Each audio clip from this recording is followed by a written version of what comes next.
एकनाथ महाराजांचे चरित्र भाग 85. रामकृष्ण हरीच्या गजरात नाथवाणी प्रवाहित होऊ लागली. नाथवाणी म्हणजे साक्षात ज्ञानामृताची जान्हवीच. चातकाच्या आतुरतेनं लोक नाथमुखीचे अक्षर कर्णसंपुटात साठवू लागले. मध्येच नाथ महाराज म्हणाले, आम्ही जाता स्वगृही जाणार. भोळे बाबडे जीव म्हणाले, नाथा परत कधी येणार? एकनाथ महाराज हसले आणि त्यांनी निरूपणाच्या अभंगाला सुरुवात केली. आम्ही का संसारास न येणे, करोनिया हरिभक्ती, रामनाम कीर्ती, जडजीव उद्धरणे. बाबांनो, प्रत्येकाला स्वगृही जाण्याची ओढ असते. या संसारात आपण पाहुणे असतो. नाशवंत देह कधीतरी जाणारच असतो. पण नीट पाहिलं तर मी तुमचा आहे आणि तुमच्यातच आहे. जनी जनार्दन भाव जागावा, पोटी श्रद्धा ठेवून मनी देव जागवा. संत सज्जनांचा आदर करा, पंढरीची वारी चुकू नका. धर्म आणि देव यावर निष्ठा ठेवा. माणसात देव पाहून माणुसकी जागवा. हा कळकळीचा उपदेश ऐकला मात्र लोक एकदम गलबलले. काय घडणार आहे याची त्यांना अंधुकशी चाहूल लागली आणि ते मुसमुसू लागले. नाथांचा हा पार्थिव देह पुन्हा दिसणार नाही की काय? या पवित्र मुखीचा नाद ब्रह्म ऐकायला येणार नाही की काय? त्यांची मन प्रेम विव्हळ झाली. वर करणे हरिपंडित आणि गावबा स्वस्थ असलेले दिसत होते, कारण त्यांना माहीत होतं की नाथांना डोळ्यात अश्रू आलेले आवडणार नाहीत. या थोर संतांची इच्छा तरी सगळ्यांनी पूर्ण करावी असं त्यांना वाटत होतं. नाथ महाराज पुढे सांगत होते, भूती भगवंत पहा, समतेनं वाहा. सगळ्यांशी नम्रतेनं समतेनं वागा. अंगी नम्रता असू द्या. शांती ढळू देऊ नका. रामस्मरा. ज्ञानदेवीला विसरू नका. आनंदानं संसार करा, पण विरक्तीनं परमार्थ नटवा. संत सेवा हे भांडवल माना. देश रक्षण, धर्म या सगळ्यांच्या रक्षणासाठी प्राणाची बाजी लावा. सारं त्रैलोक्य आनंदानं उजळून काढा. कृतकृत्य व्हा. एकनाथ महाराजांची वाणी क्षणभर मौनाली. ती मौनावली आणि त्यांनी हात जोडले आणि स्वतःभोवती फिरून समस्त श्रोतृवृंदाला त्यांनी नमस्कार केला. आपल्या गळ्यातली एक तारी काढून त्यांनी उद्धवाच्या गळ्यात घातली.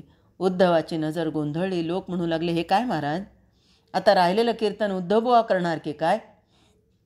नाथ महाराज हात उंचावून म्हणाले, माझ्या जिवलक बांधवांनो, स्थिर मनानं ऐका. माझं इहलोकीचं कार्य संपलं आहे. मला सद्गुरुचरणांची तीव्रतेनं आस लागली आहे. आजचा दिवस चिरस्मरणीय आहे. माझ्या सद्गुरू स्मरणासाठी उपकृत होण्यासाठी आजची तिथी वर्षानुवर्ष जपत आलो आहे. आपणही मोठ्या प्रेमानं ह्या उत्सवात नेहमी सामील व्हा. ह्यासाठी मी आपला कृतज्ञ आहे. आपल्या सगळ्यांचा निरोप घेताना मन आनंदानं तुडूंब भरलं आहे. हे ऐकत असताना श्रोतृवृंद भांबावला. आता या क्षणाला ही निर्वाणाची भाषा कशासाठी?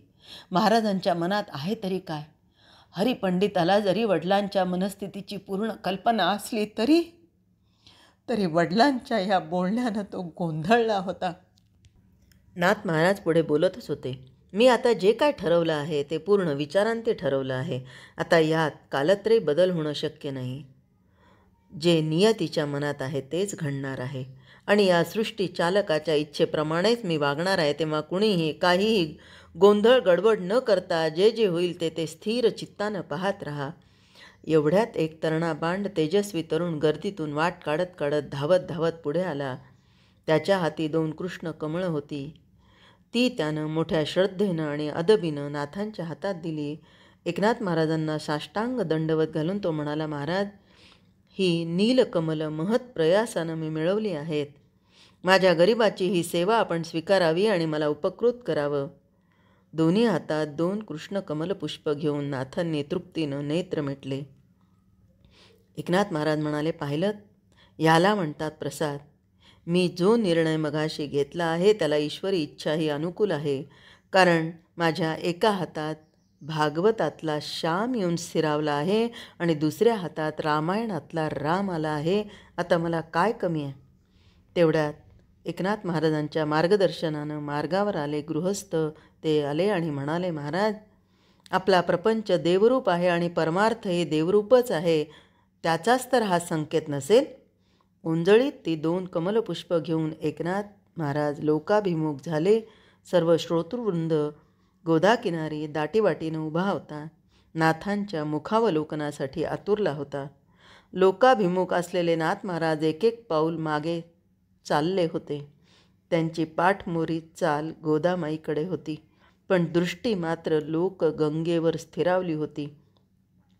इतर लोकांप्रमाणेच हरिपंडित, मुक्तेश्वर, पुंडाजी, उद्धव, गावबा नाथांची ही कृती पाहून बावचळले होते, पण त्यांच्यापुढे बोलण्याची कुणाची छाती नव्हती.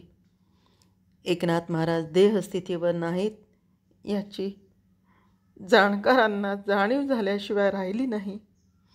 एक एक पावलानं आपल्या नजीक येणाऱ्या नाथांना पाहून गोदामाईचा ऊर प्रेम पाण्यानं दाटून आला.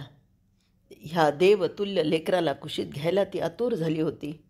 एकाएकी गोदावरीत पाणी चढत असल्याचं लोकांना दिसलं. अरे, एकाएकी गोदामाई इतकी फुगली कशी?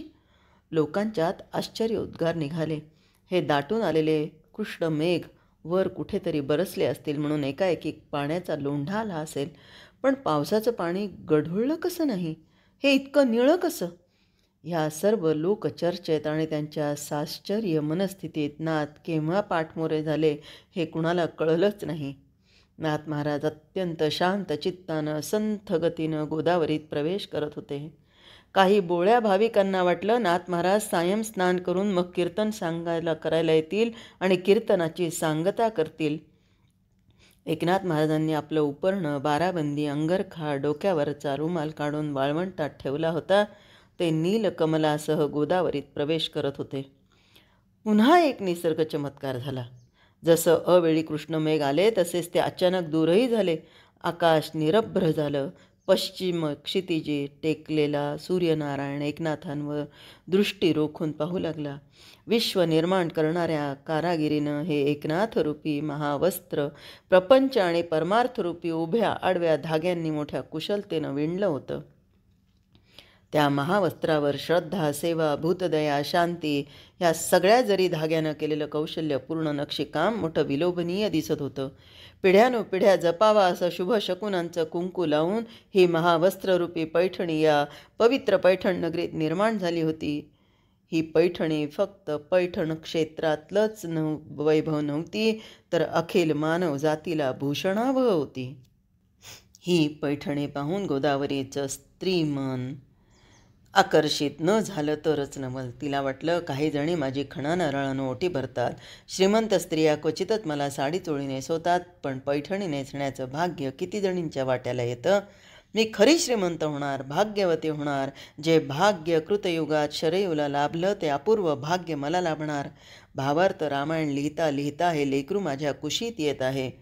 एकनाथ महाराज कमरे इतक्या पाण्यात आले. कमलपुष्पांसह उंजळीत पाणी घेऊन मावळत्या सूर्यनारायणाला 3 वेळा अर्घ्य प्रदान केलं. काठावरचे लोक अनिमिष नेत्रांनी या अर्घ्य प्रदानाचा सोहळा पाहत होते. मावळत्या नारायणानं आता जणू आपले वरद हस्त पसरले होते. गोदामाईवर सोनारी मुलामा चढवून एकनाथांसह भक्तगणांना केशरी रंगानं नाहू घातलं. सायं वाऱ्यानं वातावरणात शीतलता आणली. अंतर्बाह्य प्रसन्नता पसरली आणि ही जाणीव सगळ्यांना झाली. एकनाथ महाराजांनी नाक धरून डोळे मिटले. पांडुरंग हरी, वासुदेव हरी म्हणून पाण्यात बुडी मारली. लगेच वर आले. सद्गुरुनाथ महाराज की जय अशी साथ घालून दुसरी बुडी मारली. तिसरी बुडी मारताना जय जनार्दन अशी गर्जना केली. ते पाण्याखाली गेले. हा जणू त्यांचा देहार्घ्यच होता. कारण थोडा वेळ झाला तरी नाथ महाराज वर येईनात. लोक गंगेत खळबळ माजली. सगळ्यांची अंतःकरणं भयभीत झाली. लोक ओरडू लागले, नाथ महाराज बुडाले की काय? त्यांनी देह समर्पण केला की काय? काही जण तर अक्षरशः रडू लागले. काही हाका मारू लागले. किनाऱ्यावर एकच गोंधळ उडाला. सारा कोलाहल माजला. शांती ब्रह्माच्या न दिसण्यानं सारी अशांतता पसरली.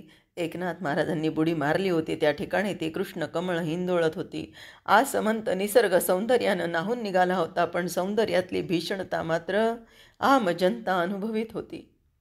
त्यांच्या काळी झेलावणाऱ्या आरोळ्या भीतीनं काळजीग्रस्त झालेले चेहरे, अशुभ शंकेनं शंकाकुल शोकाकुल झालेली हृदय मनाचा ठाव घेत होती.